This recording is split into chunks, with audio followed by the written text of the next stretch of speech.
Ready, set, go.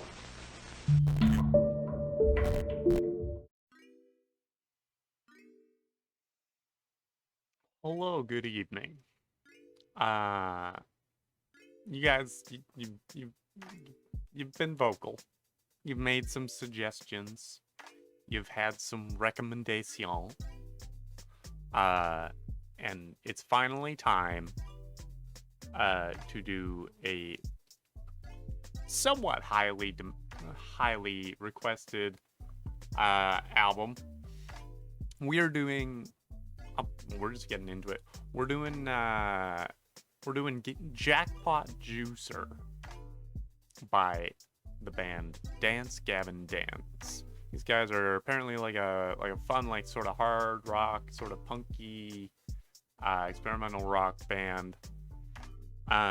This band, just from looking at some stuff that I found on Genius, as well as looking up the band, they've been through some things in the past couple of years. I mean, so have we all, but they've been through some specific things. Fun fact about this album, I almost got this album. Just like when I go looking for new music, I found this album in like Apple Music. I remember looking at the album cover and being like, "Ooh, this looks interesting." And then I did listen to, I think, 1 or 2 tracks from it. It's been long enough that I don't really remember what they sound like, other than the fact that it was rock. But then, as I was listening to it, I was like, a lot of things have happened in the world of pop punk and just the popular rock scene, that if I'm gonna get attached to a new band, I gotta make sure that they haven't gotten in any trouble for anything. And lo and behold, as if you're a fan and you're watching, you probably know where I'm going with this.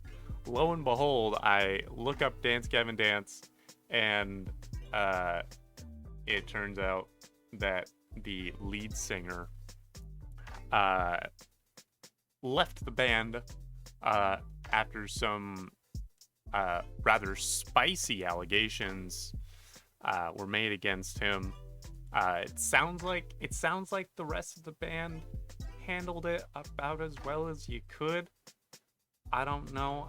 There's only so much that I can say on these things as someone that doesn't know the band very well, but it seems like this is the last album. They recorded this album while the guy was still in the band, obviously, and then they had someone else, like a former band member, fill in while they were touring for the album, which is an interesting move to make. Aside from that, they lost their freaking bassist. Their bass player died, like following, like just right before they released this album. So this is a band that has been, like I said, been through a few things. If those allegations and all the drama surrounding that is enough for you to not want to listen to this music, as it kind of had that effect for me when I first found this album, that's fair. I respect that decision. I want to listen to it anyway because it is my kind of music, and you've been wanting me to listen to it for a hot minute now. I'm excited. I'm gonna take things with a grain of salt. Chances are I won't get super attached to this band until, some time has passed. But for now, we're listening to Jackpot Juicer, and my goodness, you guys I need to calm down with the lengths of these albums. This is another 18-track song. It's another one. I don't. Why are people doing this? Like, so the Half Alive album that I did a reaction to, that was also 17 or 18 tracks, and I ended up with freaking 3 hours of footage that I had to sift through in order to make that video. So, and obviously some of that is my fault, you know. I'll talk as much as I want to, you know. The album itself is about an hour long, so anything other than that is just me flapping my gums. But why do these albums need... You could feasibly make, like, at least an album and a half out of this. I don't know, maybe they have some... It seems like they have some kind of narrative going. I'm not gonna overthink it too much. I'm just gonna hop in. 18 tracks. The first one is titled Untitled 2. I'm not familiar with Untitled number 1. This track is 35 seconds long. So I'm gonna check out the lyrics. And it gives me nothing. The song is instrumental. So we're gonna go from Untitled to straight into the second track, Cream of the Crop. Okay? Alright. Sound good? We all on board here? Great. Let's make this happen.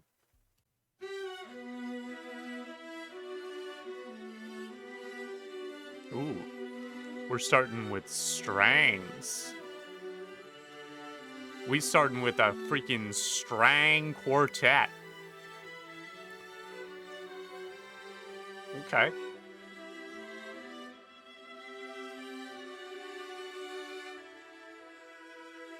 Very nice. Very nice. I kind of wish they had a title for this, but not gonna complain too much. Oh! Oh!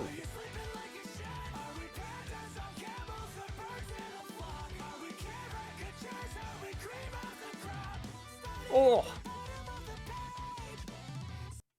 Okay, we got some... This is exactly what I imagine when I imagine, like,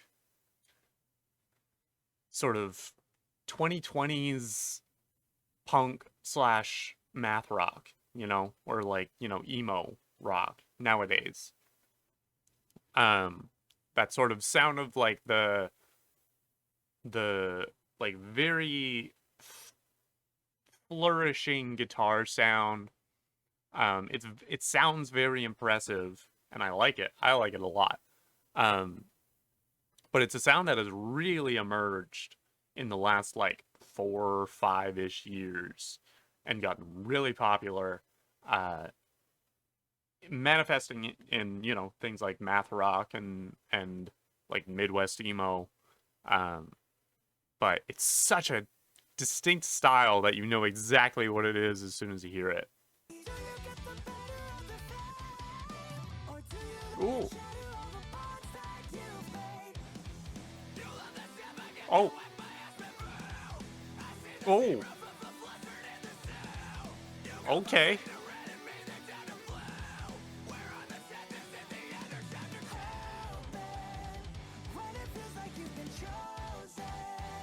Oh.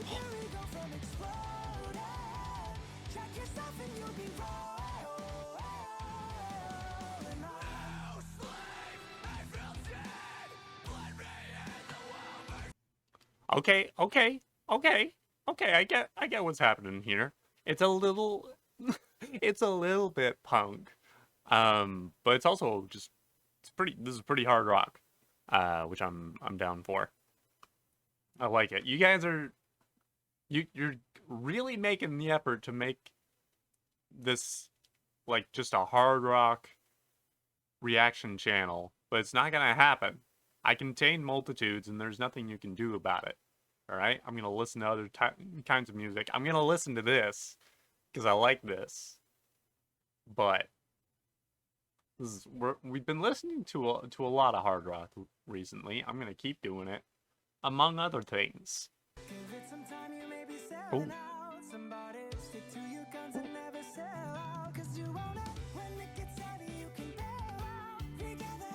Ooh. Say what you will about this Tillian fellow. He has a good voice. That's really all I'm going to say about this Tillian fellow, because there seems to be evidence to the contrary of his character. But he's got good pipes. The man's got good pipes. I will give him that.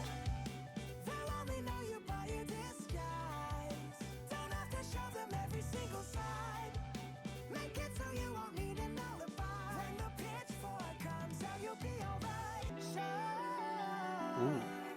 All right. Is it? Okay.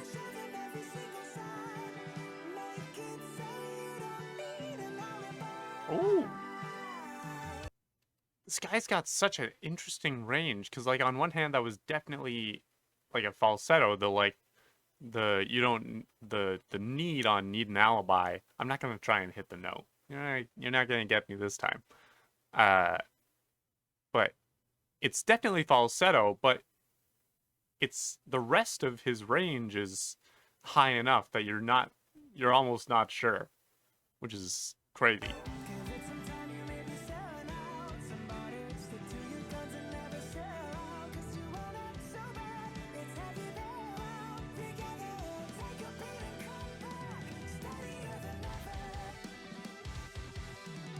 Ooh. Oh. They're doing some weird timing here, and I like it.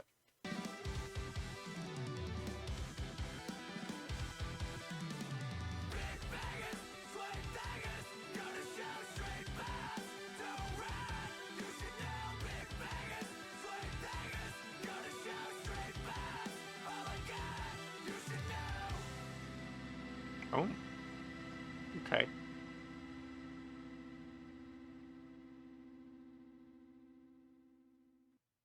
Not entirely clear on the meaning of that last bit there, but okay. All right, that was fun. That was a nice big intro. Really interesting choice to have that be what follows up from the strings. Okay. I had kind of an idea of what this song is about. This feels like this feels like a contemplation on finding fame, right? And kind of what to do when you find yourself with a sizable audience and real influence. One of the first things to do when you find yourself an audience is make sure that you have healthy relationships with your fans. Tillian, you might, if you get mad at me for giving Tillian crap for the shenanigans, and that's the kindest word I'm gonna give it, you're not gonna enjoy this video. Because he deserves it, and I'm gonna have fun with it. So if you're here for that, then great. I'm still gonna take these lyrics seriously, but also, it's hard to get that out of my head. But the chorus, which the song opens with, goes, "Hey you, are you sleeping in the woods? Hey you, are you sleeping like you should? Are we pandas on camels, or birds in a flock? Are we caricatures? Are we cream of the crop?" I don't know what the pandas on camels or birds in a flock. I don't know what the pandas on camels is about. But it seems to be like, hey, like, are you taking care of yourself? Are you, like, giving yourself space to breathe and sleep? Make sure that you're sleeping. Are we caricatures? Are we cream of the crop? Is that kind of thing of like checking in on yourself to make sure that you're not falling too heavily on how you think other people perceive you to be. Make sure that you have a good, solid perception of yourself and a good idea of who you want to be. Like, are we caricatures? Like, are you this weird, distorted idea that people have made you out to be? Are you this superhuman that has made it to fame and that means that you're just better than everyone else? It's kind of my read on that chorus, is making sure that you're... And kind of my read on this whole song is making sure that as you find success, particularly in the music industry and in the arts industry in general, are you keeping a hold on yourself? And are you keeping yourself grounded as you navigate that whole world? Verse 1 started at the bottom of the page, skipped right to the ending for a glimpse of your fate. Do you get the better of the fame, or do you let it shatter over bonds that you've made? And then John Mess, who I can't remember who that is, goes, "You love that staff, I get that whack. My ass bamboo." Who knows what that means? "I see the zebra flustered in the zoo. You go from green to red and mean, then down to blue. We're on the 10th. Is it the end or chapter 2? What the frick does that mean? What does that mean? Okay, green to red means you're going to stopping. That's what I'm guessing. Then mean, then down to blue. Green to red. Okay, so you're going, and then you're stopping, and then you get mean or get bitter, and then you get blue, which means you get depressed. That's the most... That's like my Poetry 101 read of that verse. Hopefully that's what that means. I don't know what the zebra getting flustered or the bamboo ass is supposed to be. Do you get the better of the fame? I think is like... Do you get the better of the fame, or do you let it shatter over bonds that you made? Are you choosing fame or friendship? Sometimes that's the choices. Do you choose the relationships that you have built over this time, or do you expend those just to get a little bit higher up the ladder? You know, from what I have heard, that is a choice that you may need to make if you find yourself some fame. Pre-chorus is definitely something that I should read. Give it some time. You may be selling out somebody. Stick to your guns and never sell out because you want it. When it gets heavy, you can bail out, regather, take a beat, and come back steadier than ever. They'll only know you by your disguise. Don't have to show them every single side. Make it so you won't need an alibi.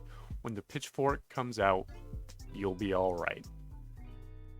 Which is an interesting line to read in the context of what was happening, of the circumstances that I've been referring to. Other than that, this is good advice.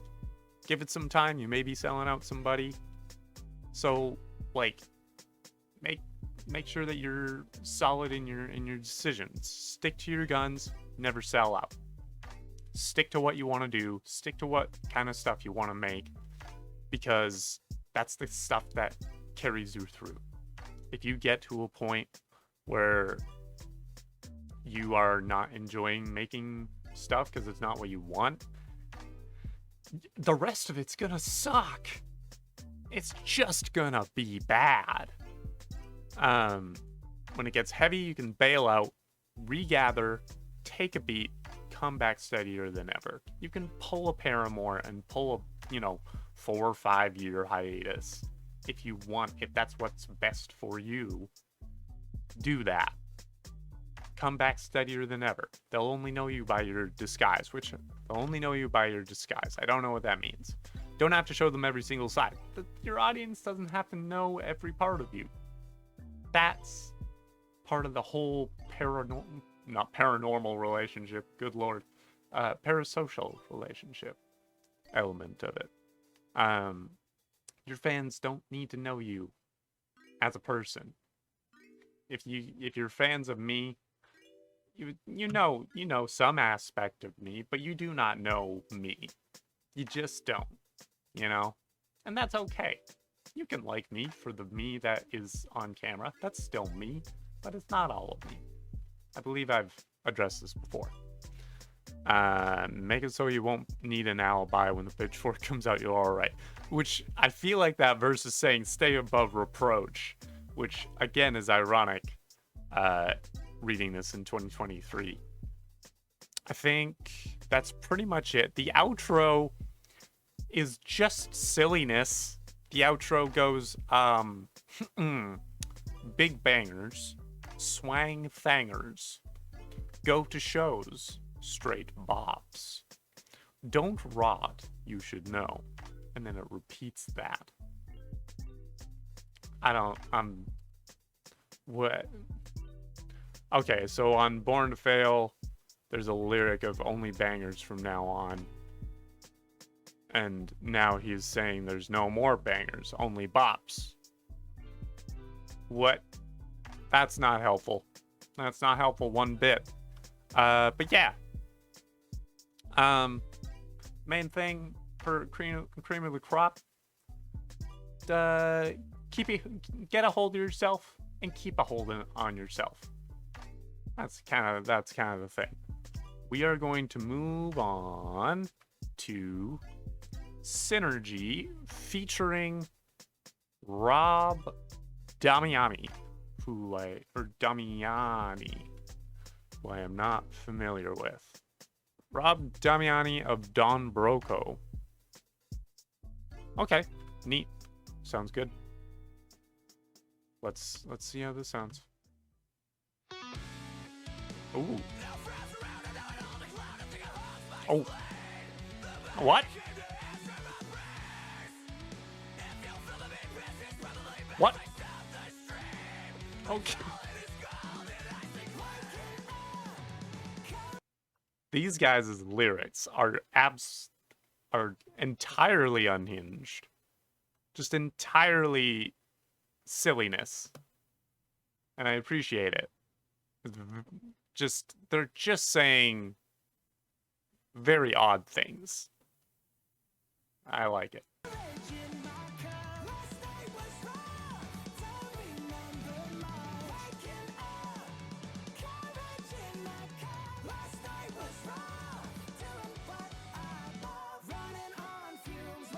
Oh. Oh. Oh. This is a pop.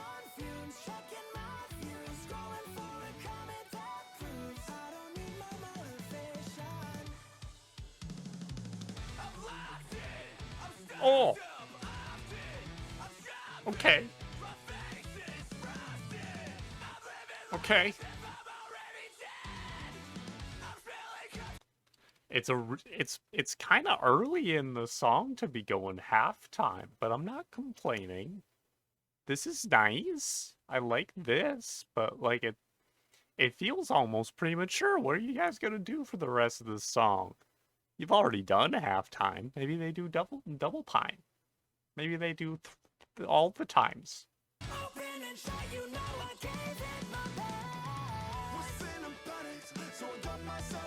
Okay. Oh, there he is. There's Rob.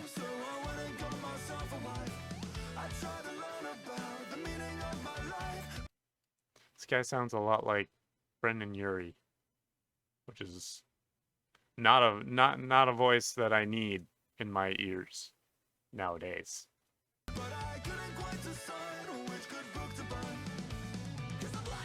Okay, we're back to John. I like John. What? Platypus? Okay. Oh! Oh!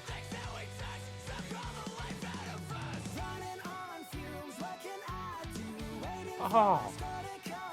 They do so many things in one song. They do so many different things in one song.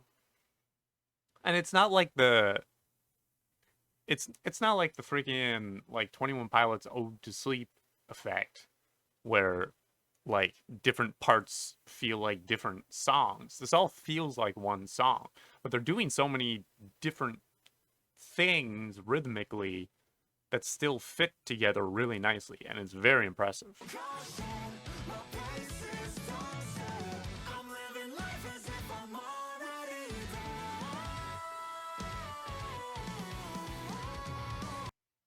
That was like a singer's love triangle. Well, technically it was a vector, because we didn't hear anything from Tillian and John. Because I mean, I'm sure they do that plenty, because they're already in the same band. But we heard stuff from John and Rob, and then also Tillian and Rob. Do we hear stuff from Tillian? Yeah. The chorus is John and Tillian. Okay. So it is a vocalist's love triangle. Don't forget this. There's no such thing as straight love triangle. All right? If it's a real love triangle, like a real love triangle, there's some, well, okay, maybe I shouldn't say straight love triangle. There's no such thing as a straight love triangle. What I'm trying to say is, I guess you could have a dude be in love with a non-binary person, and then you could have the non-binary person be in love with a girl, and then the girl could be interested in the dude. Then I guess that works. But a lot of love triangles, this is my point, a lot of love triangles are actually just love vectors. Any situation where it's two people that are in love with the same person, or one person that's in love with one guy and the guy is interested in someone else, that's not a triangle. You need a third line there. You need the third line, or it's not a triangle, it's just a vector. Okay? All right?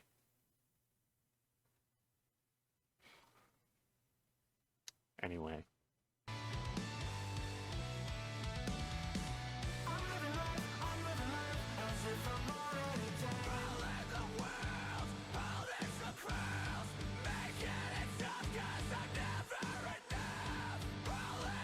Ooh.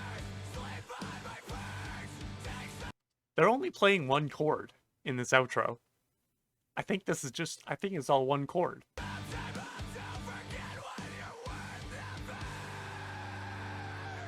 Yeah. Yeah, that last bit was just one chord that they were hitting in that one rhythm. They never played a different chord. That's so funny. Okay, nice. Jeez. That song went places. I went places regarding the song, and also went on some tangents that did not have anything to do with the song. Let's figure out what the frick is going on here. Intro from John. No frowns around. Nuh-uh. I'm now an older clown. I think I honked my spleen. Is a real line and a real sentence that I've now said. The money came to answer my prayers. If you're filming me piss, it's probably best I stop the stream. My colon is golden.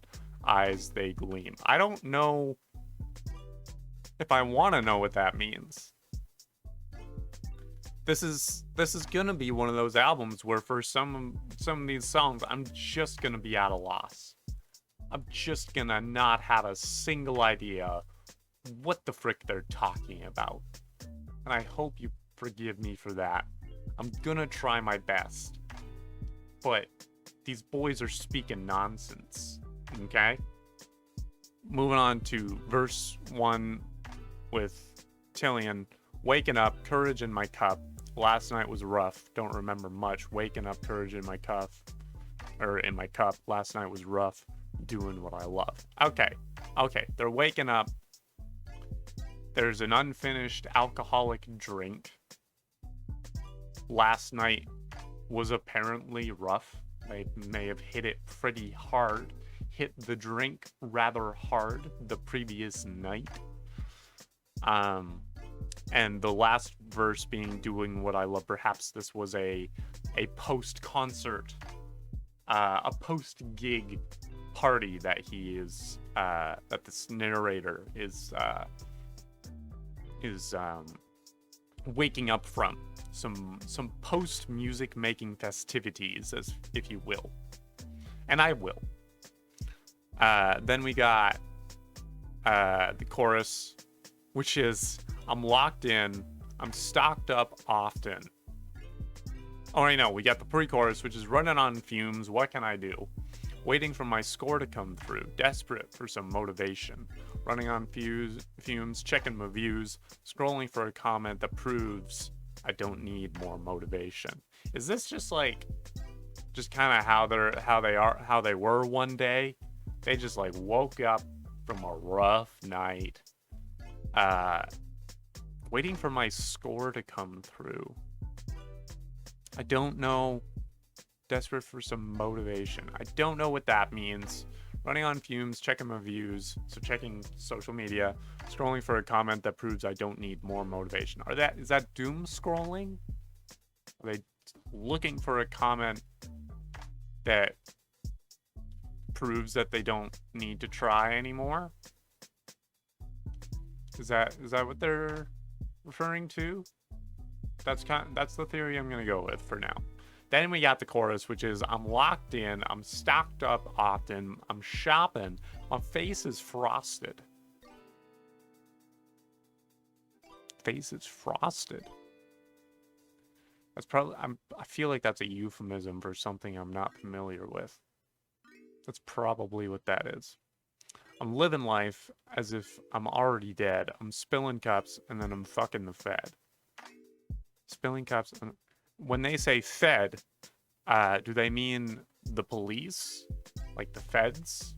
Or are they talking about the people who have been fed? Like the people that you feed them and then they've been fed. I'm not sure. Spilling cups and then fucking the Fed. That's unclear. Then we got, I'm locked in and topped up often. No caution. My pace is toxic. I'm living life as if I'm already dead. Open and shut. You know I gave it my best. Is this just like them, like acknowledging the fact that they're making unhealthy choices? They're not taking care of themselves. They're just not. Because we've got the whole thing of waking up, courage in the cup. Last night was rough. Is this just a song of them being like, yep, not doing too well? Because that's fair. That's fair. Sometimes you gotta write a song like that. Then Rob's verse was feeling panicked, so I got myself a knife. No. Then I felt empty, so I went and got myself a wife. That's not something you want to get while you're feeling empty. You want to get a wife when you want to get yourself a wife. It's also not that simple, but you know what I mean. I tried to learn about the meaning of my life, but I couldn't quite decide which good book to buy. So they've explored perhaps religion and philosophy and have not found satisfactory answers, perhaps. Perhaps they've delved into the spiritual, maybe, and just haven't found anything that works for them. I understand. Then there's the freaking breakdown, which had the verse that made me giggle. Because I'm like that. Priceless, finest, ice white platypus. Why platypus? Why platypus? Why? Blessing the things that I touch. Worship me, worship my stuff. Fitted with a gimmick, make a cynical wow. Many men went in it, but they couldn't get out. All of the things that we touch suck all the life out of us. Ooh. Is this about, like... Is this materialism? Is it about, like, just kind of losing yourself in materialism? Of, like, all the things that we touch suck all the life out of us. Worship me, worship my stuff, blessing the things that I touch. Of like, you know, accumulating goods and wealth and nice things kind of becomes your religion in a way. Maybe that's what they're trying to do. Many men went in it, but they couldn't get out, right? They invested in it, but there wasn't anything actually in it for them, and now they can't stop. I think I'm gonna run with that. And then the outro with Johnny Boy. Hole in the world, holding some pearls, making it tough because I'm never enough. Hole in the earth, sleep on my perch, take some time off to forget what you're worth. Never. Hole in the world, holding some pearls, making it tough because I'm never enough. Making it tough because I'm never enough. I'm not entirely clear. I'm not sure if I can latch on to anything here particularly. Maybe it's just this I'm just getting this vague sense of like there's something missing to their life. And it's making life hard because they don't feel like they're good enough as a human because they haven't found that thing to believe in. Maybe that's what that is. Take some time off to forget what you're worth. That's a weird line. Is it like a positive thing of like take some time off to forget what you're worth, as in like to forget what you tell yourself you're worth? Maybe they don't have a good sense of self-worth and they're just trying to take some time to not worry about it, about that lack of self-esteem, or take some time off to kind of sink into that lack of self-esteem. Take some time off to like really lose a sense of what you deserve and what you need in life. Which would then, because then it's followed up with just never. So either one they're not gonna do, which doesn't help us any which way. Whew, this album is gonna be a challenge on my freaking English student brain. But I'm enjoying it. I am enjoying it. We're gonna keep moving to track number 4, Holy Ghost Spirit, which usually you don't need to say ghost and spirit followed by holy. Usually it's just one or the other, but maybe they're doing something clever with it. Let's find out. Okay. Oh. Ooh. Ooh.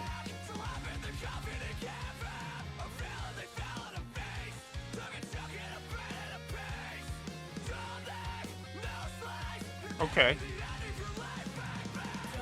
Okay.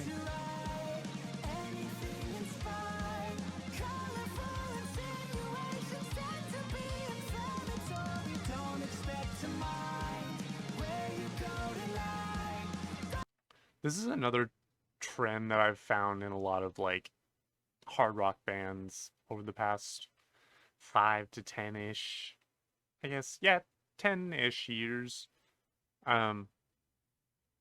is these bands that have, you know, they have the lead singer who has this crazy high range, and then they have the guy that screams, and it's just such a, I don't know, I see that dynamic in so many different places. And it's just fascinating that particular, you know, duo has emerged to be so popular. I don't mind it. It's just weird that it's become a bit of a pattern.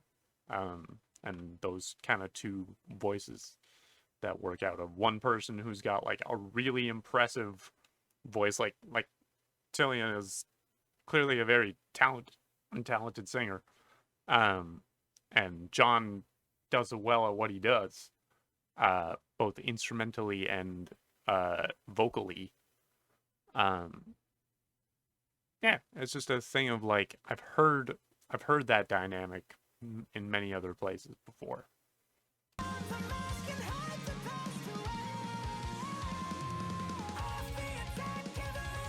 Oh.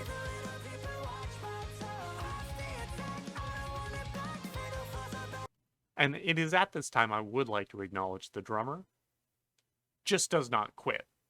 Just doesn't get a break. In the last song, I guess they maybe had like a slower bit. You know, there was the little offbeat parts that they were doing where things kind of chilled out, but like it's so much of these songs is just nonstop between the verse to the pre-chorus. They're just it's just full speed ahead. Ooh. Okay. We're chilling out now. That's nice.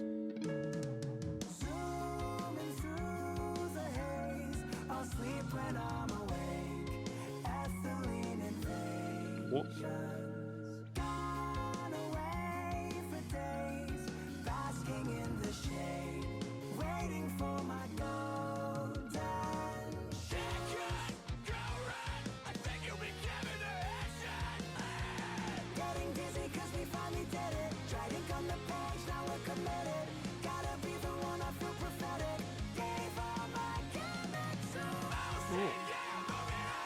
Ooh.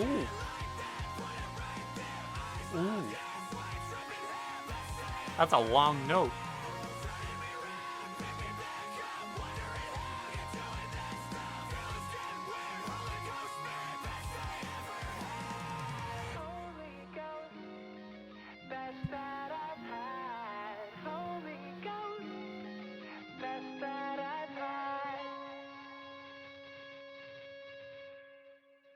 Wow. That one just kind of like waved over me. There's so much happening in these lyrics that mean something. They're so specific that they have to mean something. I don't know. We'll start with the intro here and go from there, I guess. The intro, which is also it's kind of gets repeated. It's not marked as the chorus, but it is a repeating section. Get caught, go rot. I think you've been given a headshot. Red dot, no knock. So hop in the coffin and give up. I'm feeling they fell on a feast. Took a chunk and a bite and a piece. Dull knife, no slice. You're nearing the end of your life. Bye-bye. What? Okay. Oh, the no knock. The no knock and the red dot. So this is a reference to the death of Breonna Taylor, where it was a no knock warrant, where cops can just kind of enter a home by force unannounced, because that's just kind of the world we live in now. So John is kind of talking about how there's no way that that those circumstances end well. That's kind of what the hop in the coffin and give up means. It's like, if that's happening to you, you kind of fucked. Which is not to say a thing of don't be in that situation, because obviously not much you can do about avoiding that, which is scary in itself. It's a big ol' bad time is what it is the best I can call it at this time. So with that said, what is the rest of the song about? Verse 1, we got, don't expect to write anything in spite. Colorful insinuations tend to be inflammatory. Which is a sentence that I think I understand what it's saying by itself, and I agree with it by itself. Don't expect to mind where you go tonight. Don the mask and hide the past away. Okay. So maybe, because is there lore to this album? Is there like a narrative that I am missing here? Because like the album cover is this big old party. It's kind of like a casino thing. There's a big old party, and so I wonder if the like Don the Mask and Hide the Pass Away is almost like this masquerade sort of reference. Maybe. All you Dance Gavin Dance fans that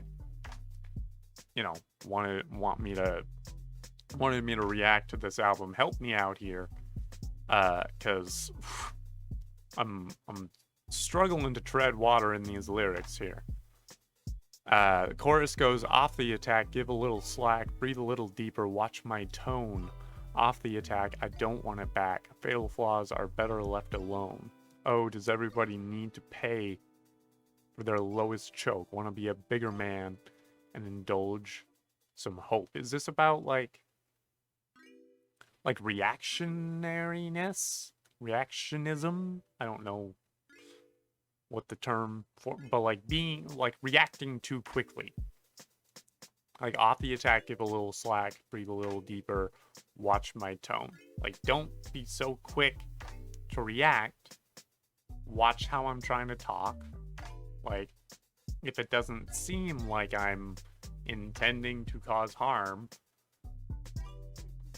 friggin' take a second.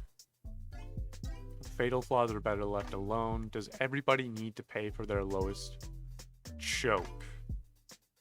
Which, as in, does everybody need to pay for their worst mistakes? Which is a ballsy line given the circumstances. Want to be a bigger man and indulge some hope, which is a hot take. The idea of like, yes, you made a big mistake, you did a bad doo-doo,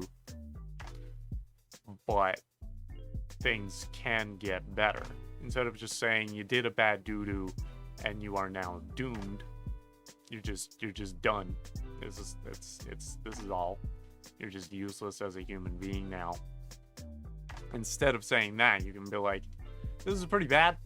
It's gonna take a while to recover from this. It's gonna take a while to like redeem yourself from this if you can. But even if you can't redeem yourself from it, there's still good to be done as a person. While you're still alive as a person, there's still good that can be done. You know? That's how I feel. And if that's how they feel, then I agree with that. We're just gonna keep moving to the post-chorus where John goes, I'm equipping crops in it till it stops. An innocent, insipid idol goes, carrot on my smock, veggies in my socks. Wearing every kind of farm-type clothes. Mining and mulling and pining and pulling. I think that I'm a little kid, though, no. Smiling and smoking, the eyelids is lowering. The image of another misplaced cope. Is this about? Is this about? Is this whole song about police violence? Because the like, an innocent, insipid idol goes carrot on my smock, veggies in my socks, wearing every kind of farm type clothes. Is kind of that like, kind of feels like they're painting a picture of that like hypocrisy of like, this thing happened to me, and then covering up the fact that, or of like, I got disturbed by this thing that you were actually the cause of, that you actually actively and deliberately made happen. And now you are complaining because you have to deal with the consequences of your actions. Maybe that's what that is. If that's what this song is about, then good on them. But it's hard to say. The bridge is, I just really want to be with you and take the time to see this through. I know the things that you can do. I'm following your plan. Are they talking to God? Are they now talking to the Holy Ghost Spirit? Getting dizzy because we finally did it. Dried ink on the page. Now we're committed. Gotta be the one. I feel prophetic. Gave all my gimmicks away.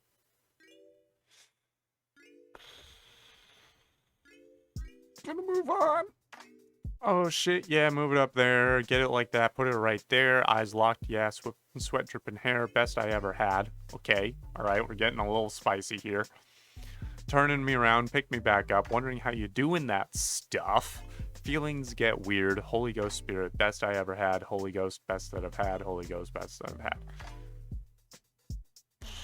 Man, I am at a freaking loss.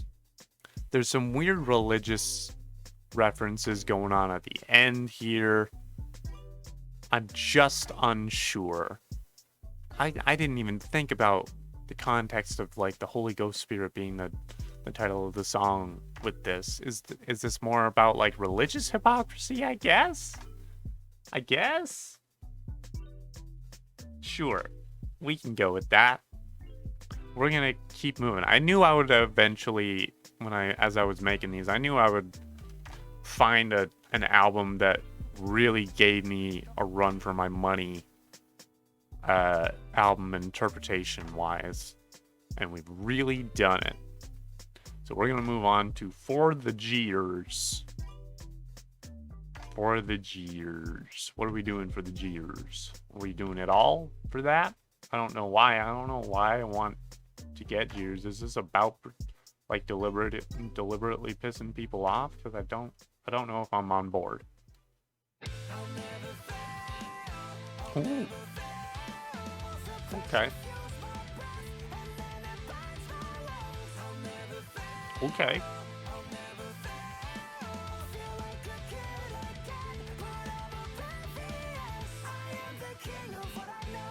Ooh. Okay.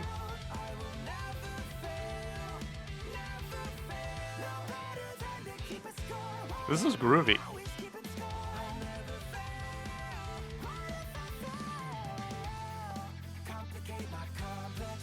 Ooh. Okay, we got some shots going on here. Okay.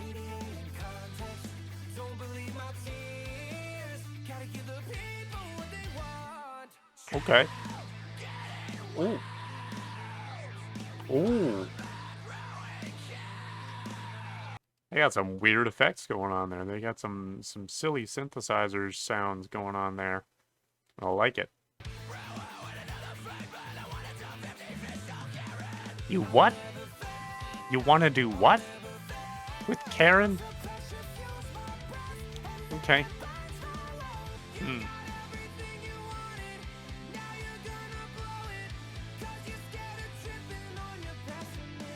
Okay. I think I'm... Okay, this song I'm latching on to a little bit better than the last couple. This one I think I've got a handle on what things are about.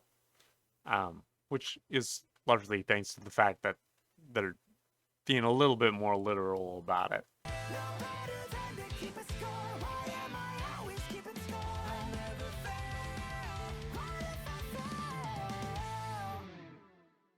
Okay. There was, I mean, they were kind of repeating the same, like, bits. The bits are very good in themselves, but they're kind of repeating them, and so I didn't have as much to react to music-wise. I was also just paying a lot of attention to the lyrics here. So, this one, as far as I can tell, is about managing your mental health in a world that is not great. The one that we're in right now, or the one that we've been in for the past few years.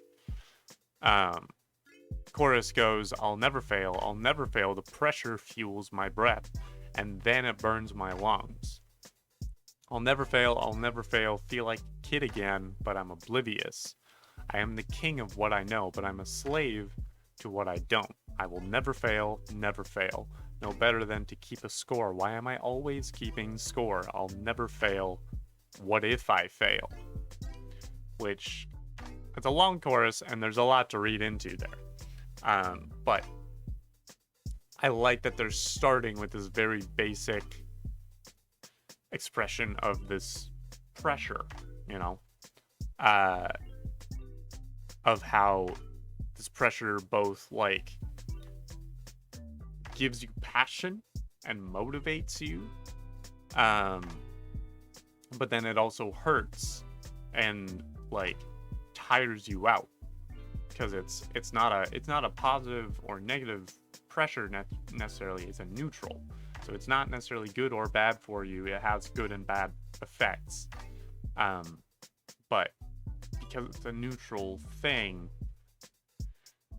it has its pros and cons. So then it's like, feel like a kid again, but I'm oblivious, right? I'm the king of what I know, but I'm a slave to what I don't, right? You take your authority for the things that you do know, but then you also have to remain humble for the fact that you do not know everything, right? And you have to be aware of the fact that there's still some important things to know that you do not currently know. And then, yeah, there's that continuing thing of like, I'll never fail, what if I fail? Just that like very simple distilled pressure. We post-chorus, which is complicate my complex, contradict my fears. I'm an addict for the Jeers. There's the name of the song. You know, radiate in context. Apologies. Don't believe my tears. Gotta give the people what they want. Ah, yes. So this is the whole thing often found on social media and the like, where things can get overcomplicated. People can, say things just for the sake of making people mad.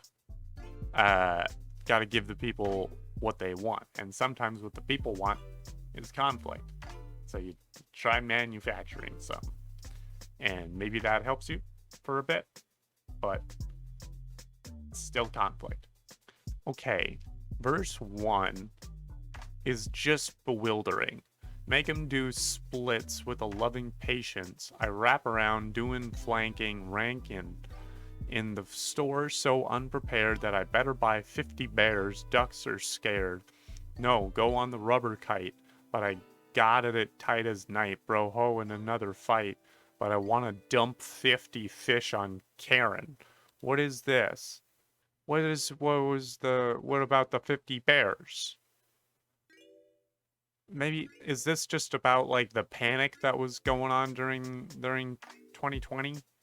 Where, of like this like panicked like antagonism that so many people kind of hooked into? Is that what that is? Is that what's making him want to dump fish on a Karen? Is that what that is? Verse 2 is interesting. Verse 2 is probably the most straightforward. Stay sharp, don't disgrace your treasured sounds. But it's obvious I've been hanging on to a world that kills everything it touches. You got everything you wanted, now you're gonna blow it because you're scared of tripping on your pessimism.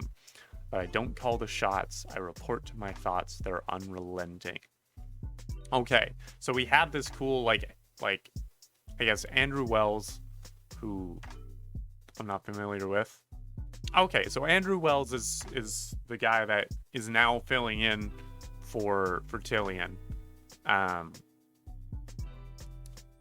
So he and Tillian do this back and forth in the song, where Andrew Wells is like sort of giving this advice and Tillian is responding with, but I can't help the fact that my brain is having problems, It says, stay sharp, don't disgrace your treasured sounds. Don't give up the things that you're attached to. And then Tillian responds, it's obvious that I've been hanging on to a world that kills everything it touches, right? The response is basically, I'm scared of holding on to my treasured sounds because that means I risk losing them and having that loss hurt that much more, right? You got everything you wanted and now you're gonna blow it because you're scared of tripping on your pessimism, right? You have so much more than you think you do, but you're gonna mess it up if you don't trust yourself, right? which that's what's coming from Andrew. And then Tillian responds, I don't call the shots, I report to my thoughts, they're unrelenting. They're kind of giving the reason that they don't trust themselves. And both, like, it's a fair thought. They're both fair. Like, they're both saying correct things. Correct. You probably have more going for you than you think, and you can't let your insecurities ruin that for you. But also, that's easier said than done, right? I like that verse. That's good.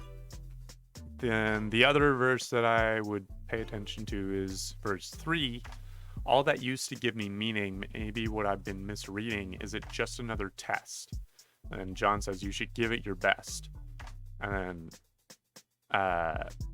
Andrew and Tillian say all the values I believed in, the passion I'm policing feels like another test. And then John says you should give it your best. It's all this uncertainty that has really blossomed over the past 2-3 years, right? All of these things of like, are all of these values that I'm holding to, or all these like beliefs that I'm standing so firmly in, are they really worth holding? Is it just another test of like how gullible I am? I don't know. Yeah, it's just a lot of questioning and a lot of the inability to like trust your convictions, I guess, which is also its own tricky slope. But that's as best as I can do. There's a verse 4, but like he's talking about ice cream and gains and grains, and I'm not gonna touch that. So yes, okay. So in the about, it does say the song deals with themes of self-doubt, as do many of the songs on the album that feature Andrew Wells on vocals. Okay, neat, cool, good. All right, moving on to Ember. Oh.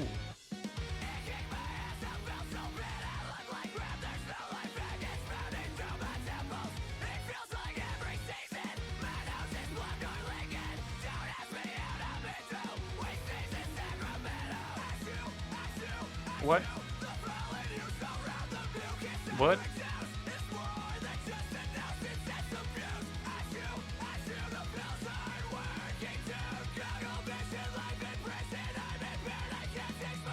Oh. Okay. Just to prevent a fight, yeah.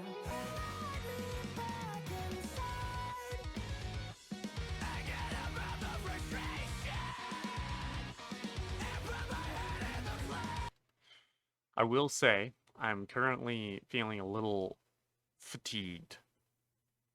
I don't know how I'm gonna have a hard time getting through this whole album if it's all the same. If it, like, they gotta take a dip at some point. You know, they gotta chill out at some point. I need like a ballad. I need like an acoustic track. I need some piano or something, or else I'm just gonna be tired. Maybe that's not the case for most of these guys' fans. Maybe you can just listen to this whole freaking 18-track album of just non-stop, you know, flashy guitars and quick drums, which is great. It's good. But oh boy, it's a lot at the same level the whole time.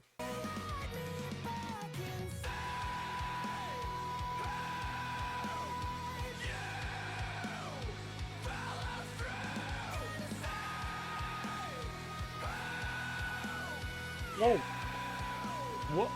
What? Where did that note come from? It's not like I'm necessarily surprised anymore by that kind of note, but like, damn. Okay. Jeez. Okay, I have some idea what this might be about. They were making some like COVID references, some sort of pandemic references at the first half here.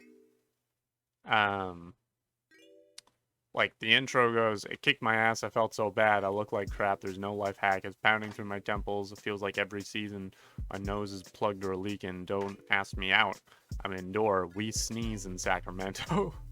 Which is a fun line to end that verse with. So maybe our boy Johnny got the COVID.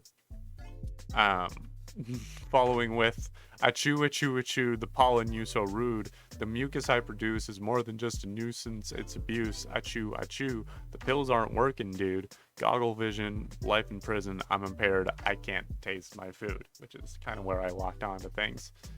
Then the first verse is keep it all to yourself, keep it out of my sight, hold your tongue and hold tight, just to prevent a fight. All to yourself, out of my sight, accumulate your spite, though you know it ain't right. Which, I guess a lot of people did a lot of, like, sort of, people were doing a lot of brewing in lockdown. Not necessarily making beer, but, like, sitting at home and letting things fester, if you know what I mean. The chorus, which that note on overnight just leaps. The chorus is let me back inside, I'll surrender, we can make this right. No, it won't happen overnight, but if you let me back inside, there's still an ember.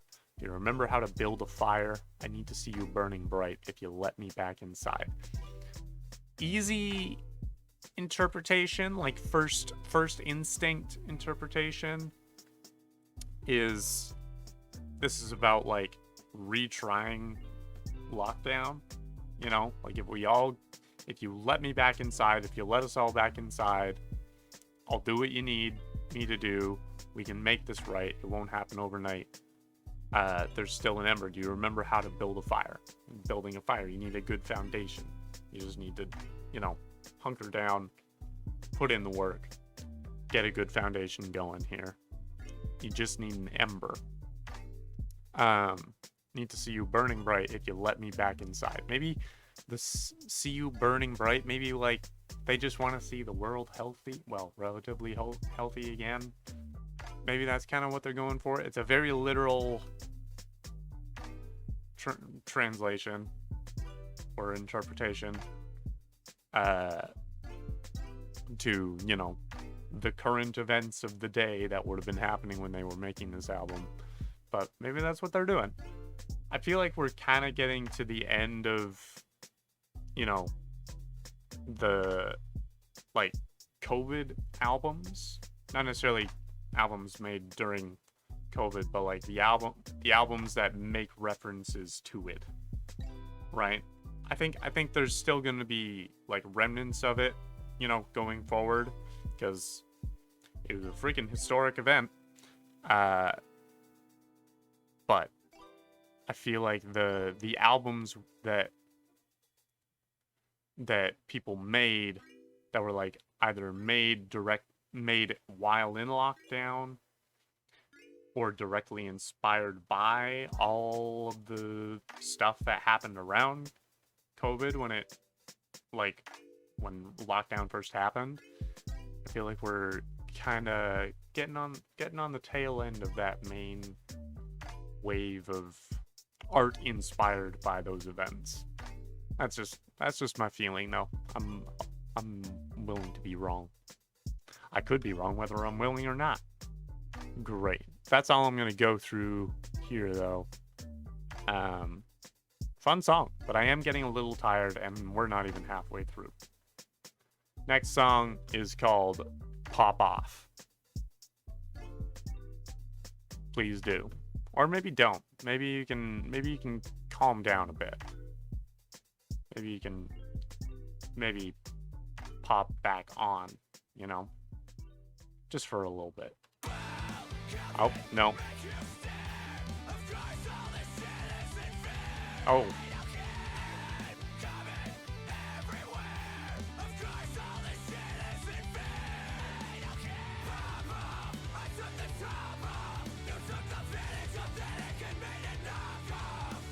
What?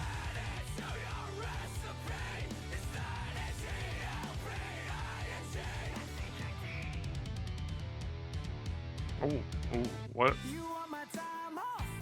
Oh. Okay.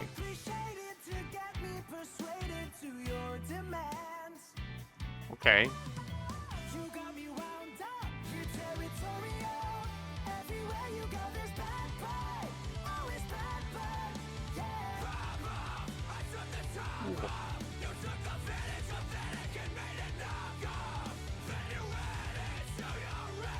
See, this is the thing that I'm kind of referring to when I talk about like getting tired is technically they're doing different bits here, but it's like it's permutations of the same stuff. Right? It's all good. It sounds great. They're good players, but like I feel like I'm just kind of hearing the same sections through every song. And maybe that's just that's just the fact that it's a rock album and they're sticking to the rock. But I need a little bit more dynamics than they're giving me. And by dynamics, I don't just mean within the song, I also mean within the album. That's why I like the Sleep Token album, This Place Will Become Your Tomb, is because they have such a nice arc to the whole of the album. Like, they're not going 100% the whole way through. And because it's 100% the whole way through so far, say for friggin' Untitled 2, I start to, like, kind of flatline out. Just because there's no sense of, like, oh, we're going up here now, and we're coming back down, and we're, we're, like, getting back, and it's a bit mid-tempo, and now we're back up to up-tempo. It's just, like, it's all the same tempo. It's good. They're all good songs by themselves, but I'm not enjoying listening to this album all the way through anymore. I mean, I keep going, but hopefully they change things up.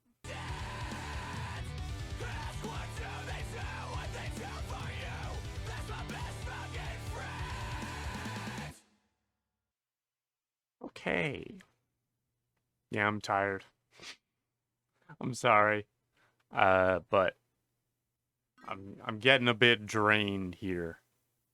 Let's take a look at this. Oh, this looks like it has more of a thing here. Pop Off follows the themes of a relationship that is falling apart. The chorus reinforces the following of a toxic partner having power over you. Whereas the refrains are commonplace nonsense that John Mess is known for. Oh. Okay, come on, John. Come on, John. If you can't just throw nonsense in. I guess he can, but make sure that if you're throwing nonsense in, make sure that it's like relevant, you know? Okay. I don't like the intro. I don't like the intro. It's in bad taste. And I'm going to move on from that. The lyrics, given what the song is about, the lyrics are pretty straightforward. Like, they're nice, they're well written, but they're pretty straightforward. So I'm going to keep moving here. Moving on to One Man's Cringe. One man's cringe is another man's treasure. I don't know. Good.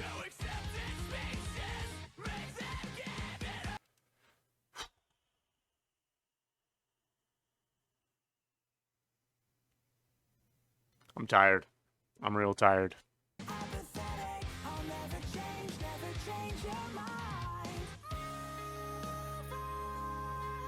Oh, hello? This is different. I've been brought out of my trance. Okay. Okay. Ooh.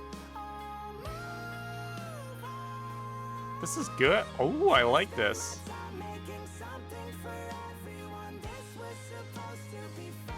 Aw. Okay.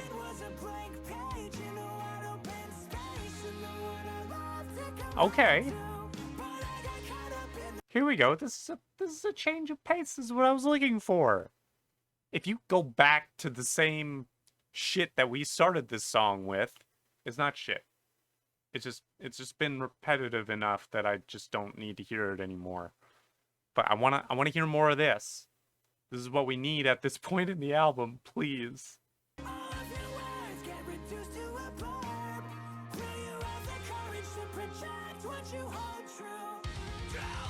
All right.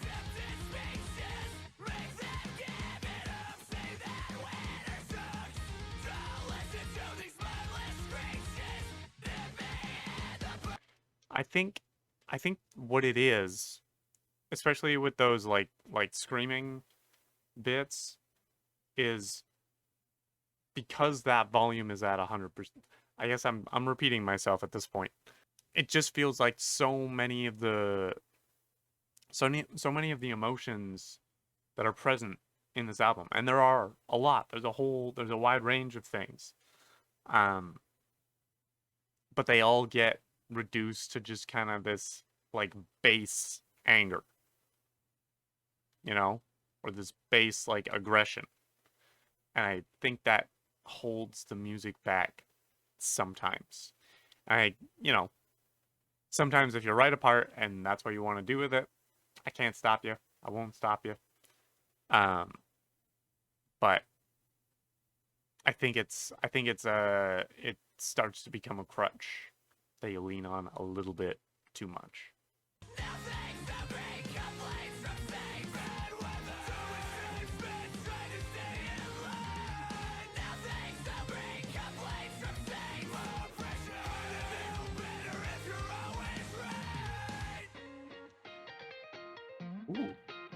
Ooh. Okay. Hello. Oh. No. No. That's not what should go there.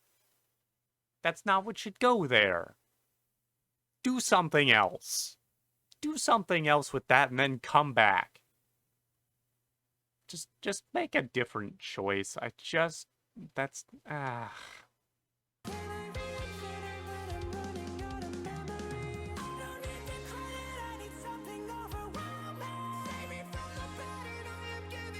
See, all of the like the bridges and the like chorus of this song are great. One of the best ones of this album. It's just as soon as we sink back into that familiar, like it almost feels obligatory screaming bits that I just kind of my eyes glaze over, you know.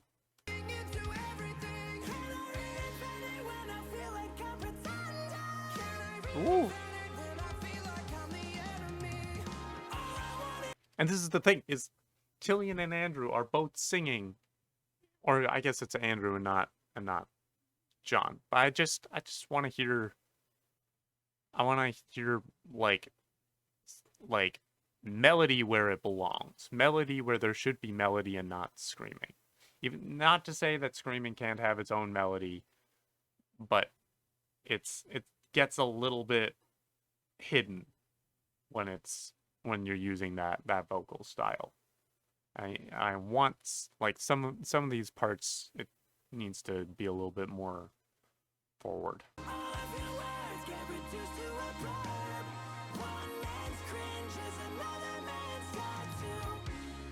Ooh. Oh. That's the end of that phrase? One man's cringe is another man's tattoo. Interesting. That's really good. I like that. I like that line. That's a good line. I think it's pretty obvious. I have mixed feelings on this song, but mostly the negative feelings that are in the mix are mostly like, I think if I heard this song just like while I was listening to like my music on shuffle, probably wouldn't mind the screaming bits as much. But it's just like, we're already 8 songs in, and like I haven't. It's been a whole lot of Tillian and John taking turns, and I think it becomes a pattern that doesn't always serve them. Let's just look at the chorus. All I wanted was a blank page and a wide open space and the one I love to come home to, but I got caught up in the rat race. Suddenly your embrace doesn't hit the mark like it used to. You make your bed with the ones you deserve. Will you have the courage to project what you hold true? All of your words get reduced to a blur. Will you have the courage to project what you hold true? Interesting. Like verse 3, what's the meaning of this memeless meme? The inception of a dreamless dream. I see you cringe at what I'm mentioning, because caring hurts and all these feelings, they sting. Okay, because the whole thing of one man's cringe is another man's tattoo. Is sometimes you need to get past the cringe in order to be sincere, right?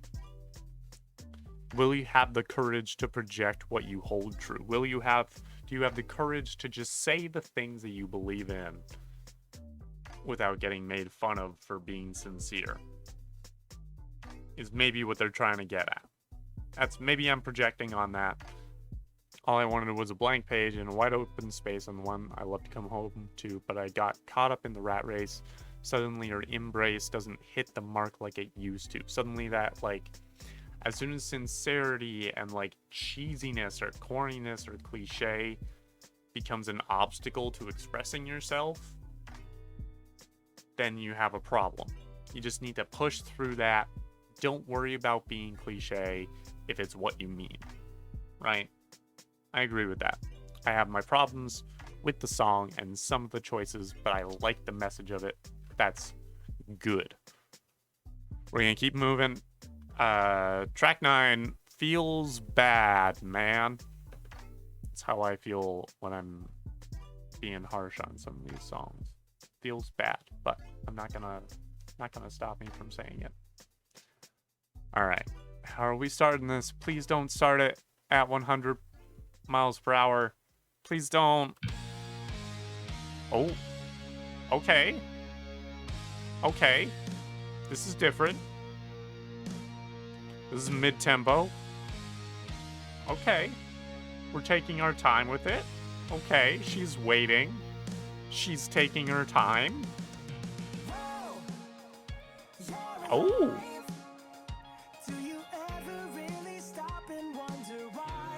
Yes, I do. Oh. Oh my god, I can hear the bass guitar. I can hear him. Oh my god. I've missed hearing that. That's lovely. Ooh. Ooh. Oh. That bass player is just strutting. Rest in funky peace, my friend. Okay.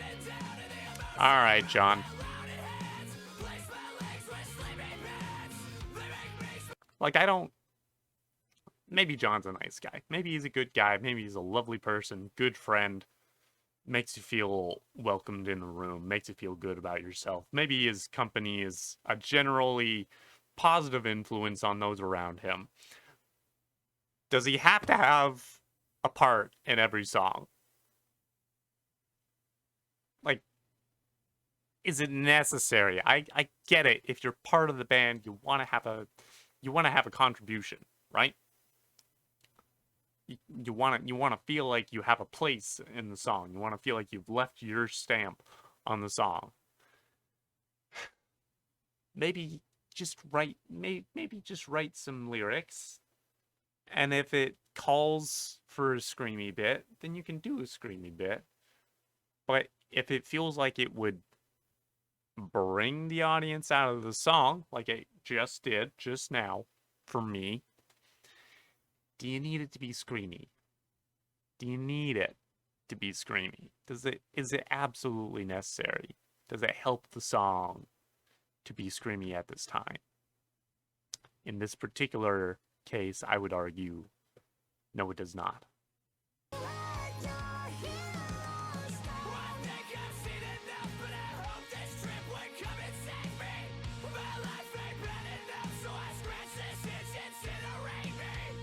Cause like I'm hearing this melody, and like Tilly could handle this one. Tilly could take this one, you know. I mean, obviously you can't give it to Tilly going forward, as they're playing the song for the future. I don't know when if he's coming back to the band, but you know, you could have given that part to Tillian. He can handle that melody. I don't know. Is there anything out there to dull your shine? Boom, boom, boom, boom, boom. 1,000 times. I'm sorry, did you just say 1,000 times? 1,000 times? Like, I get that, like, later on they're gonna say 10,000 times. You could just say 1,000 times. Why with the 1,000? That bothers me. I don't like it.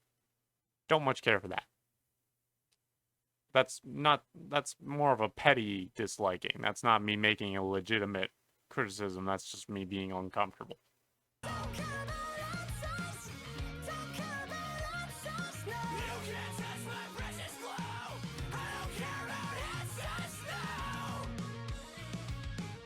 Ooh.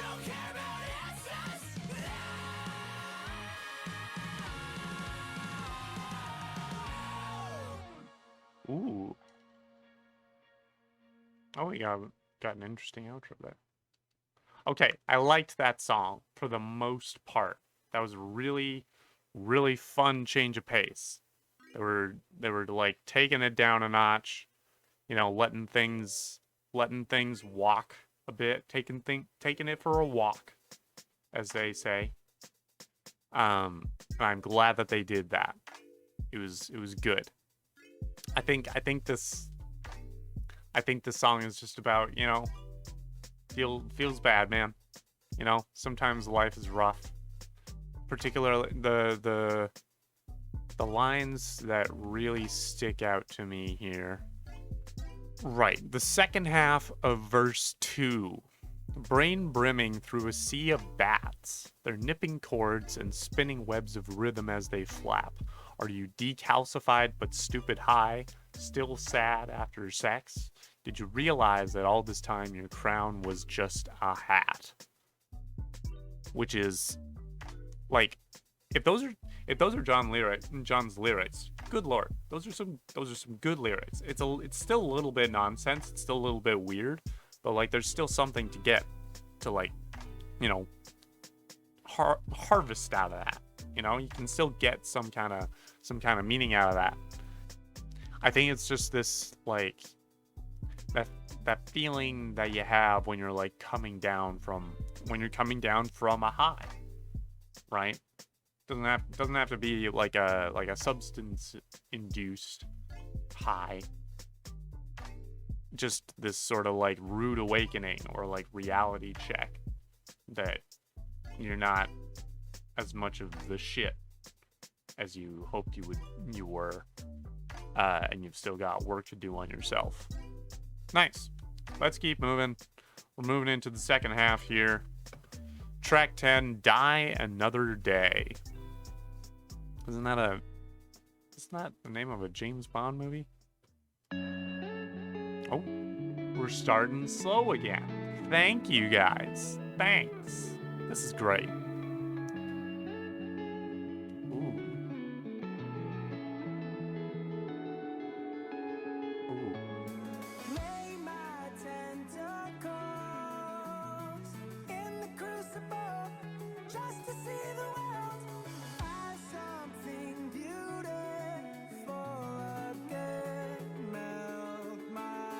Here comes John. Okay. Oh. Okay.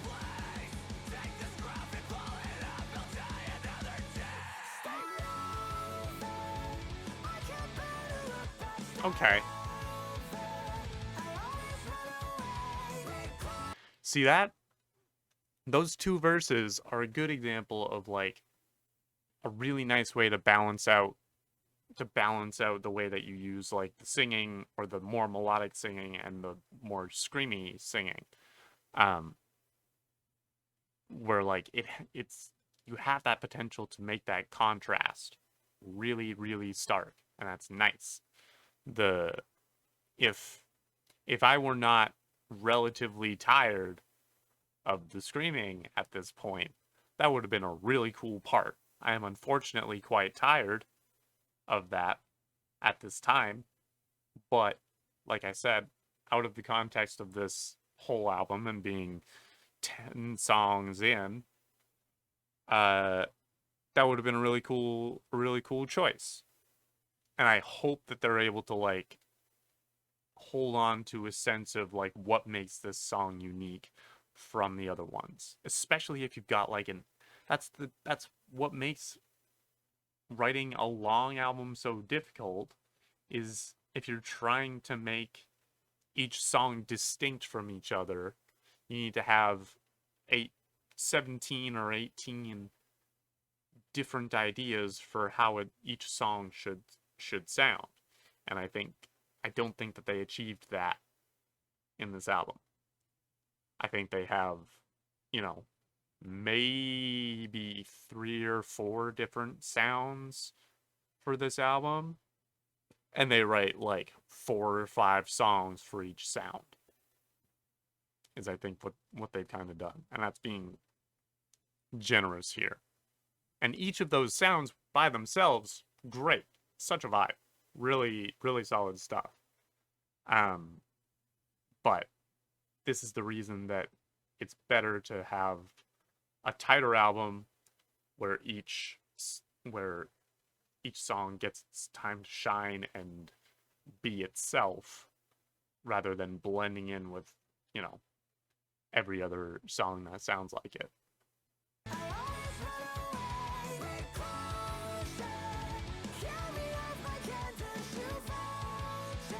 Okay, we got a breakup coming down here. What is this? Okay. Right. Alright. What are we doing? Ooh. What? What? Oh.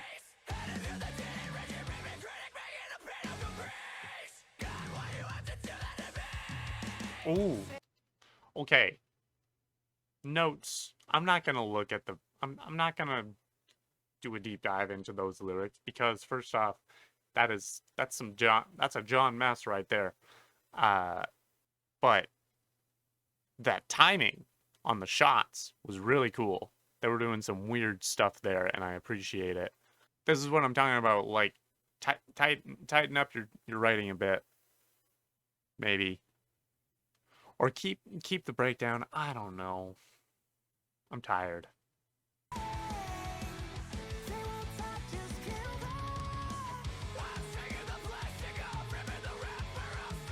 Ooh. Ooh.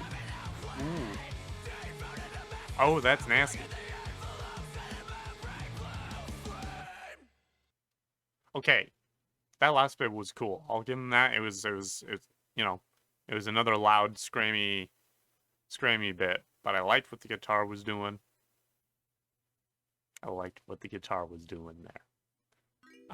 Apparently there's a line here at the end, no talk, just kill the king. Apparently in the music video, there's a music video narrative for some of this album involving a rat king. And that's the king that's being referred to. Okay, yes. Die Another Day is a James Bond entry. Great. Good to know. Okay.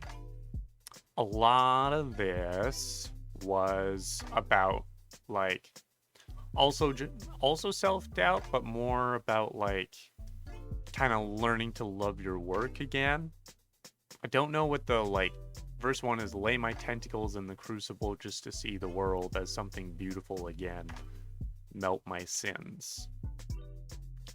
one verse, one of the John Mess bits that did stick out is, "I'll never be enough until I finish this sentence. Did it come into existence or was it invented? Only getting stuck because I already did it." Which is one of those things of like, you read it like 3 times. "I'll never be enough until I finish this sentence." Okay. All right. Don't know why, but understood. Did it come into existence or was it invented? Yes. Both, I guess. Only getting stuck because I already did it. So what's the problem here? This is me not being sure. This is me not knowing. Is this like writer's block? Right? Never be enough until I finish this sentence, of like getting frustrated with yourself that you're not able to finish this next bit, right? Did it come into existence or was it invented? Like, did I need to wait for it to just kind of come into my mind? Or did I need to do something specific to inspire what I need to write this? And I'm only asking, and I'm only getting stuck because I already did it. I already know that I can do this, and trying to do it again is what has me stuck. That's okay. I feel like I've unpacked that as much as I can, and that is relatable if you're looking at it from a sort of creative process interpretation. Like I said, not gonna attempt the breakdown lyrics. I will read them out in case you weren't able to hear them. Pigeon in my vision, frigid in the kitchen, blithering committed, piebald cow, scummy ballerina, standing on your femur, pop your sloppy doggy eyeballs out. Started at the finish, did it in a minute, living and flipping the breeze, had to do the did it. Okay, rigid ribbit critic, making a Pinot go Grig. Grieg? God, why'd you have to do that to me? I'm gonna assume that's a John Mess right there. Is just John Mess doing his thing. The bridge, safe sound on the other side, back to devour what I've been denied. Bad track record to be kind, but this time I'll be paying attention. Can't dwell on my damaged pride. I got moves to make, I got hearts to break through. Manic and erratic, but emphatic about learning the hard way.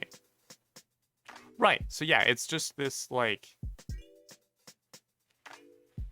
maybe you've been having a hard time, and because of having a hard time, you're not able to do the things that you enjoy, do the things that give you life. And now you're on the other side of that. You're okay now, back to get what you haven't been able to get, do what you haven't been able to do, and this time you're paying attention, you're engaged, can't dwell on the bad stuff that's happened, got moves to make, got hearts to break through. You got songs to write, man. Yeah, people to connect with. Manic and erratic, but emphatic about learning the hard way. You're still a little shaken up, but you really, really want to make it work, and you're not taking shortcuts. That's good. Good on you, Tillian. Hopefully you're following that advice as best you can. Great. Moving on to 2 secret weapons. That's impressive that you have 2 secret weapons. Usually you only really need 1. Ooh. Oh. Hello? Okay. Right. Uh-huh. Okay.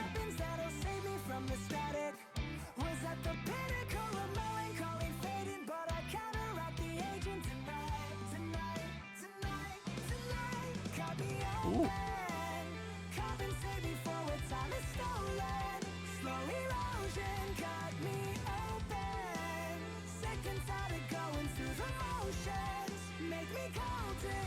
Ooh.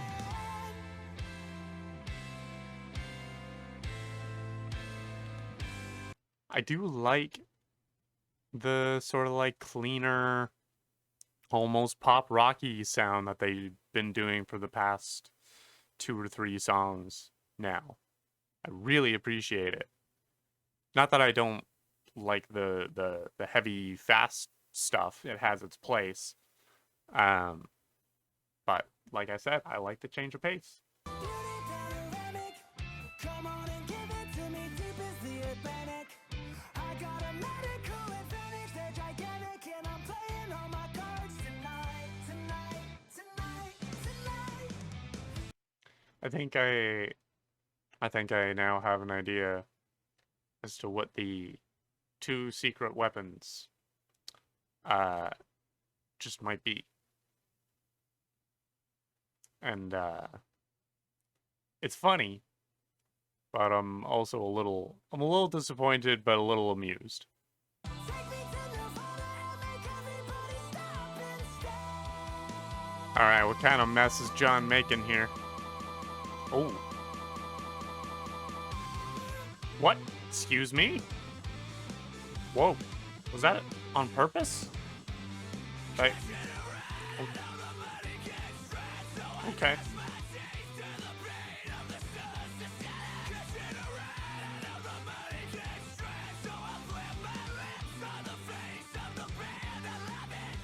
Okay.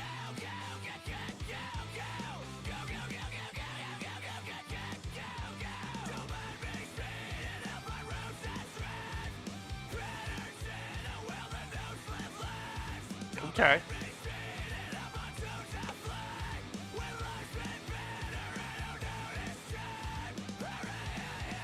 Ooh.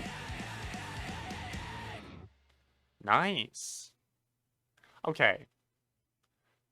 This is a song that is far less, well, maybe not far less deep than it seems, but definitely a little less deep than it seems.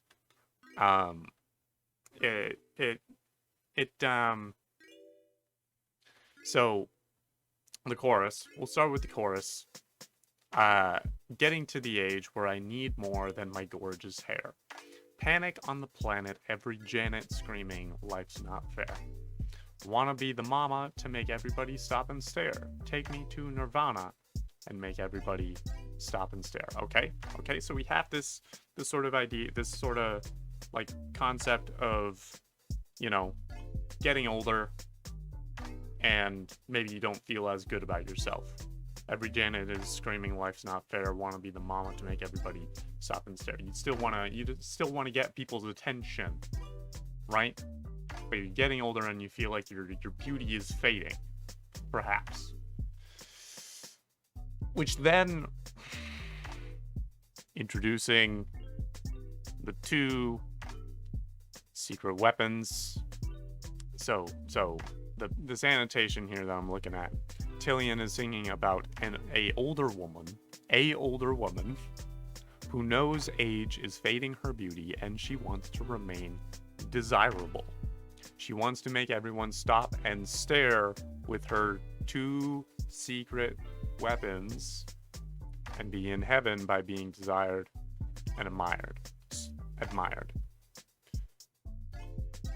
And there's all these references to getting to, you know, cut me open. Verse 2 is really where it's the most explicit. Verse 2 goes, beauty panoramic, come on and give it to me deep as the Atlantic. That's not necessarily, that's still fairly abstract. Then we get to, I got a medical advantage, they're gigantic, and I'm playing all my cards tonight. So I'm willing to be wrong here. In fact, I kind of want to be wrong here. I'm pretty sure that the 2 secret weapons,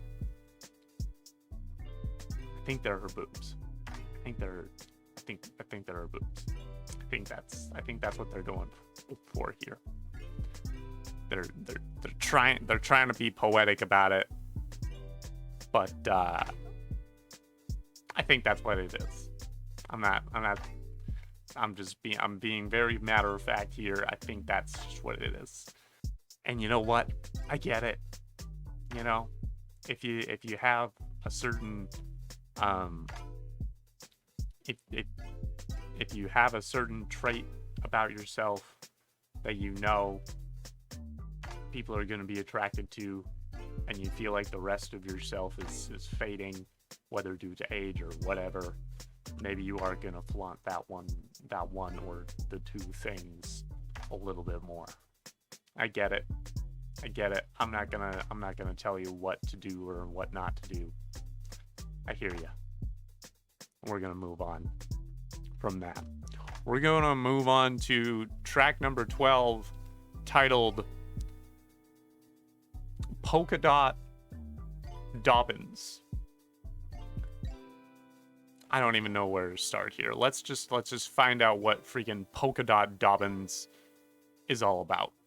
All right. Okay. All right. We're back to this. Okay. All right. Fine. All right. Fine.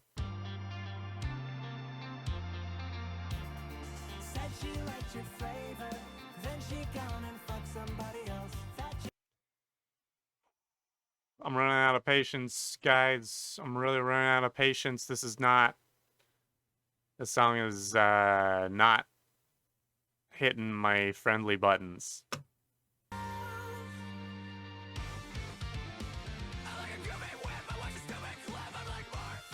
Nope.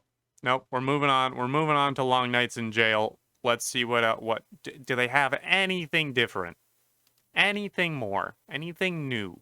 Is there anything new under the sun?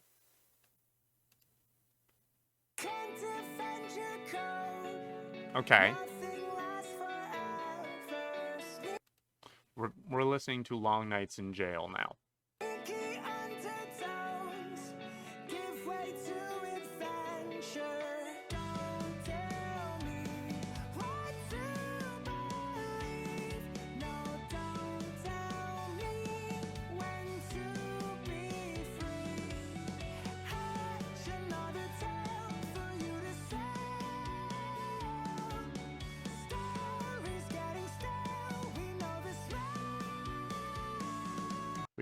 We got like a waltzy kind of feeling going on here. I'm intrigued. I'm sticking around. Ooh.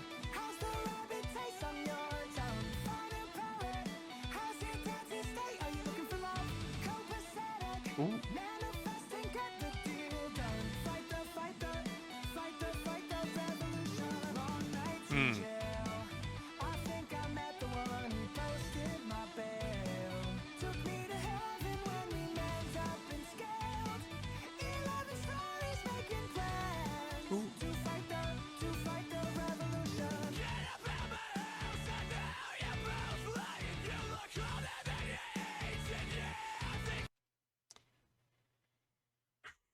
John, I'm begging you. Just, like, take a song off. Just calm down. You don't need to be on every song. Or if you do, like, you don't have to scream on every song. All right? Please.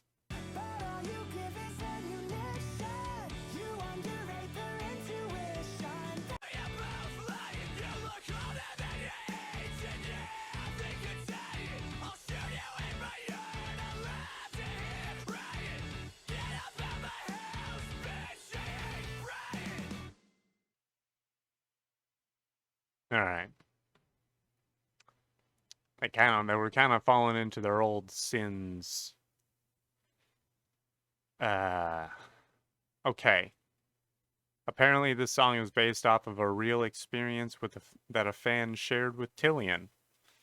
Be careful what you share with Tillian over there, but okay. I had a bad brain moment just now.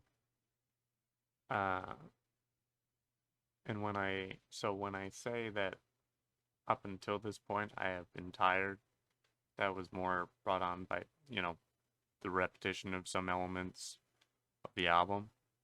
But I am now proper tired, just because that took a lot out of me. So what I'm going to do, if you are particularly a fan of these last 5 songs on this album, then I apologize, because we're going to be doing a freaking rapid fire round on the back quarter of this album. If I hear something that's new and interesting, I'm going to note that. But if I just keep hearing the same stuff that I've been hearing for the first like half of the album, I'm gonna keep moving. So here we go. Let's see what Back on Deck has. She whispers sweet bullshit Okay. in my ear. Okay. Familiar, it's what I always wanna hear. That's pretty cool. But it didn't take long for my old regrets to be back on deck. Cover up my attention. Fetch Alright. that I'll pay my debts with my mistakes. Give me a break. Alright. Is there even anybody left for me to try? Alright.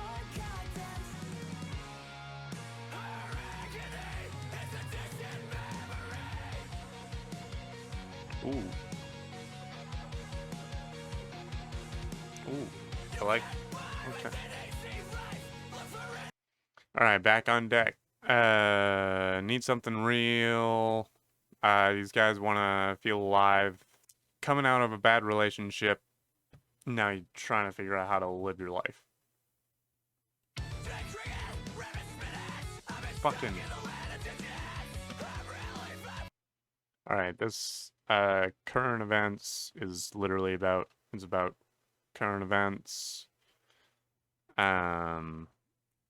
Hypocrisy, more about that. People's resistance to change. John Mess has more weird lines. Moving on to Pray to God for Your Mother. Okay. Okay.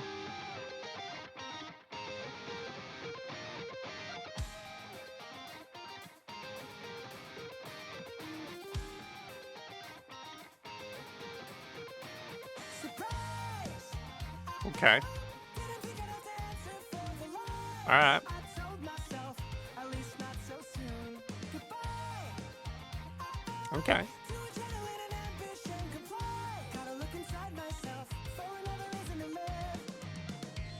Depending on the medicine to keep my colors vivid. Think I hit the limit. But I've been doing better. Average right before a minute. Think that I can pivot.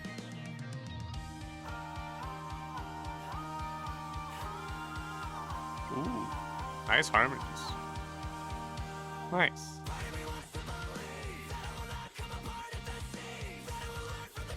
Here's the thing. Here's the thing. They sound great together. This is the thing about the two voices is they fit together really, really nicely, and I think they need to do more of that. I think they need to do more of that with the parts that so far have just been John. Like maybe Tillian needed a break from some parts, but I think it would have served them to both sing more of those parts. All right, for Pray to God for Your Mother, just trying to keep yourself moving, more mental health stuff. In this case, like I'm a tank, I'm a machine. So you telling yourself that you can keep going even though maybe things are not sustainable, but wanting to believe that you're strong enough to like handle life, which is good.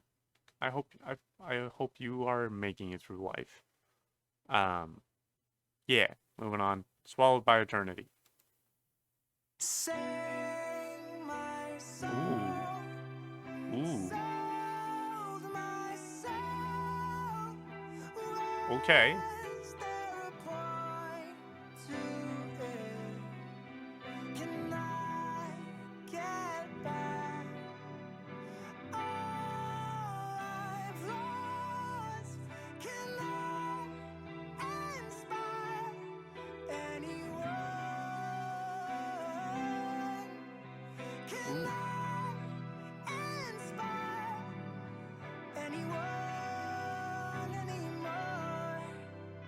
Nice.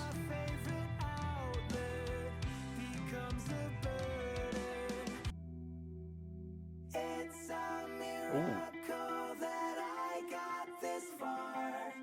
It's a miracle that I got this far. Okay. It's a goddamn miracle that I got this far. It's a goddamn miracle. All right. How's John fit into this?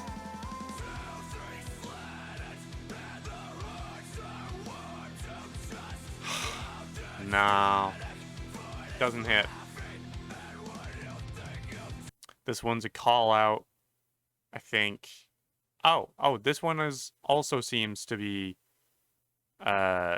religious judgment or hypocrisy of like, if you're gonna be judging all of these people, where are you gonna be when you've run out of allies because you've just sort of judged everyone. Nice. Cool. Moving on to the last song, Have a Great Life.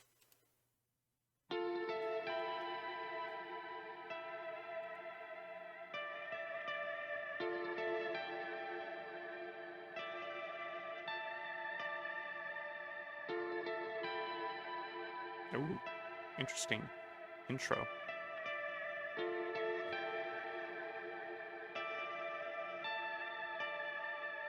Don't know if you're evil or benign. Said that it was over, but you pulled me back in. Perfect. I also feel like they're starting a lot of their songs, like even the ones that start out quiet, feel all the same. And I don't like that. Code red. Every time I need a person I can trust, there's one. I'm back in a trickle trust. Okay, I think I'm done. I think I'm finished with this album. I know that I'm not done the song, but I think I'm finished. I want to like this album. I really, really do. But it just gets so repetitive, which is it just gets really frustrating when like it's music that clearly takes talent to make. Like each individual like section is very impressive, but it just feels like the same parts of songs just shuffled into different songs, right? It feels like just pieces of the same song that have been shuffled around into a different order or a slightly different time signature maybe, and then it's a new song, but it's got the same ingredients. And like, I get that that's, you know, an element of the fact that it is a rock band and they're not making a lot of use of like electronic elements really, which is fine. Like, if you don't want to use those, I get it. But there's just a certain lack of variety to it. There's not an entire lack of variety, but it needs way more if you're gonna have 18 goddamn tracks. You need variety if you're gonna have 18 freaking tracks. Okay? Feel like I'm gonna make people mad. Please don't be mad. These are my honest thoughts. I want to enjoy this, but there's just too much of it. Is my honest thoughts on it.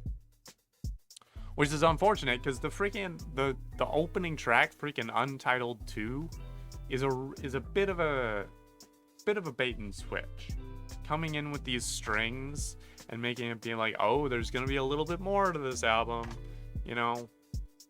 Maybe they're adding some extra elements in it, and then it's just the strings and then 17 tracks of maybe 2 or 3 different songs is my impression. So, yeah. I'm sorry if this reaction wasn't what you wanted it to be. I hope you still like me, but also if you don't like me after this one, I understand. I get it. If you have gotten to the end of this video, I appreciate that. I truly do. These are long videos, and hopefully you appreciate my criticism. If you hold this band very dear to your heart, I am not saying that you are a bad person or or have bad taste for liking the music. There's certain things that aren't there that I need there. If you don't need them there, good for you. Happy for you. So yeah, thank you so much for watching. If you did like the video, great. You can click the like button. If you do have other albums for me to listen to, let me know in the comments. I don't know what they're gonna do now that Tillian is the one that has left, as well as that bass player. Like, that voice, not having that voice in this band that's a heavy hit. So yeah, let me know what other artists you'd like to see me react to. I'll put them on the list. And yeah, if you haven't subscribed, maybe you want to do that. Keep up to date and ring the bell so that you're updated when I release new stuff. If you like watching me play games, I do mostly that on this channel. That's most of what I do. So if you want to spend less time watching me get frustrated at your favorite music, maybe that's more your speed. Yeah, until next time, thank you so much. We'll see you later.